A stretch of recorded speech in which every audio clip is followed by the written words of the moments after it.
Welcome back. Delhi పర్యటనలో AP మంత్రి లోకేష్ బిజీగా ఉన్నారు. కొద్దిసేపటి క్రితం బ్రిటన్ మాజీ ప్రధాని టోనీ బ్లెయిర్ తో భేటీ అయ్యారు.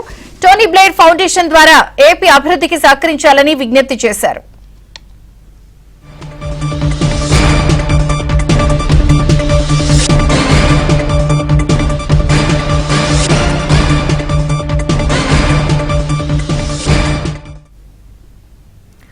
ఇక అంతకుముందు కేంద్ర మంత్రి మన్సుఖ్ మాండవియాను కూడా లోకేష్ కలిశారు.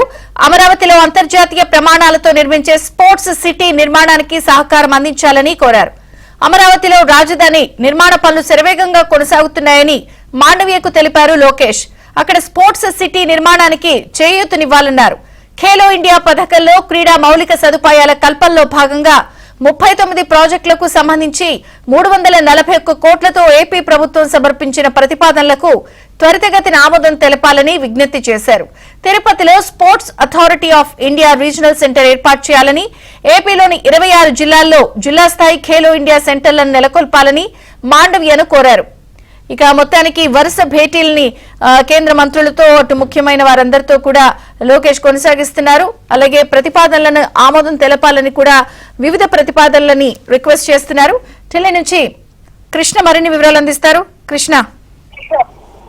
చంద్రిక, బ్రిటన్ మాజీ ప్రధాని టోనీ బ్లెయిర్ తో కొద్దిసేపు క్రితమే మాజీ మంత్రి ఏపీ మంత్రి నారా లోకేష్ భేటీ ముగిసింది. టోనీ బ్లెయిర్ ఫౌండేషన్ ద్వారా ఏపీ అభివృద్ధిలో పాలు పంచుకోవాలని కూడా ఈ సందర్భంగా ఆయన విజ్ఞప్తి చేశారు.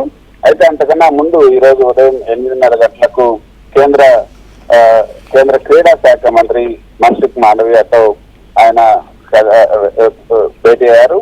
ఆ భేటీలో రాష్ట్రానికి సంబంధించి ఏదైతే ముఖ్యంగా అమరావతిలో స్పోర్ట్స్ సిటీని డెవలప్ చేస్తున్న నేపథ్యంలో కేంద్ర ప్రభుత్వం దానికి కొంత సహకారం అందించాలి.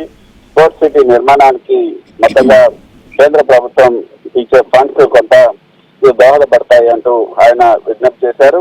అమరావతిలో రాజధాని నిర్మాణ పనులు శరవేగంగా సాగుతున్న నేపథ్యంలో స్పోర్ట్స్ కు సంబంధించినటువంటి ఈ యొక్క స్పోర్ట్స్ క్రీడా శాఖకు సంబంధించినటువంటి పనులు, అదేవిధంగా క్రీడా శాఖకు సంబంధించిన స్టేడియంలు ఇవన్నీ కూడా అమరావతిలో ఏర్పాటు చేస్తే ఇంకా బాగుంటుంది. ప్రపంచ స్థాయి శిక్షణ సౌకర్యాలను కల్పించడం, జాతీయ అంతర్జాతీయ వేదికలపైన వివిధ క్రీడా విభాగాల్లో అథ్లెట్లకు మద్దతునివ్వటం స్పోర్ట్స్ సిటీ యొక్క ప్రధాన లక్ష్యం కాబట్టి ఆంధ్రప్రదేశ్ ను స్పోర్ట్స్ హబ్ గా మార్చడానికి సహకారం అందించాలి. రాష్ట్రంలోని పాఠశాలలు, గ్రామ స్థాయి నుంచి కూడా క్రీడల అభివృద్ధికి చేయూత అందించాలి. కేంద్ర క్రీడల మంత్రిత్వ శాఖ ఆధ్వర్యంలో గుంటూరు సమీపాన ఉన్నటువంటి నాగార్జున యూనివర్సిటీలో అథ్లెటిక్స్, ఆర్చరీ, వెయిట్ లిఫ్టింగ్, అదేవిధంగా Kakinada district sports authority grounds లో హాకీ, షూటింగ్ లకు సంబంధించినటువంటి సెంటర్ ఆఫ్ ఎక్సలెన్స్ లను ఏర్పాటు చేయాలని కోరారు. ఖేలో ఇండియా పథకంలో భాగంగా క్రీడా మౌలిక సదుపాయాల కల్పనలో 39 ప్రాజెక్టులకు సంబంధించి 341.57 కోట్లతో ఏపీ ప్రభుత్వం సమర్పించినటువంటి ప్రతిపాదనలు కూడా త్వరితగతిన ఆమోదం తెలపాలి. తిరుపతిలో sports authority of India regional centre కూడా ఏర్పాటు చేయాలి. ఖేలో ఇండియాలో భాగంగా అథ్లెటిక్స్ కి రెజ్లింగ్ స్టేట్ లెవెల్ సెంటర్ ను కూడా తిరుపతిలో నెలకొల్పాలి. రాష్ట్రంలో ఉన్నటువంటి 26 జిల్లాల్లో జిల్లా స్థాయి ఖేలో ఇండియా సెంటర్లు ఏర్పాటు చేయాలి. దేశవ్యాప్తంగా క్రీడాకారులను ప్రోత్సహించేందుకు రైల్వే స్పోర్ట్స్ కన్సెషన్ పాస్లు కూడా మంజూరు చేయాలని ఈ సందర్భంగా కోరారు. మరోపక్క ఏపీలో ఈఎస్ఐ హాస్పిటల్ అభివృద్ధికి సహకరించాలి. అది కూడా కోటతో దీనికి కేంద్ర మంత్రి మాండవియా స్పందిస్తూ ఏపీని స్పోర్ట్స్ హబ్ గా మార్చేందుకు పూర్తి స్థాయిలో సహకరిస్తాం. ఈఎస్ఐ హాస్పిటల్ సేవలను కూడా మరింత విస్తృతపరుస్తామని కూడా హామీ ఇచ్చారు.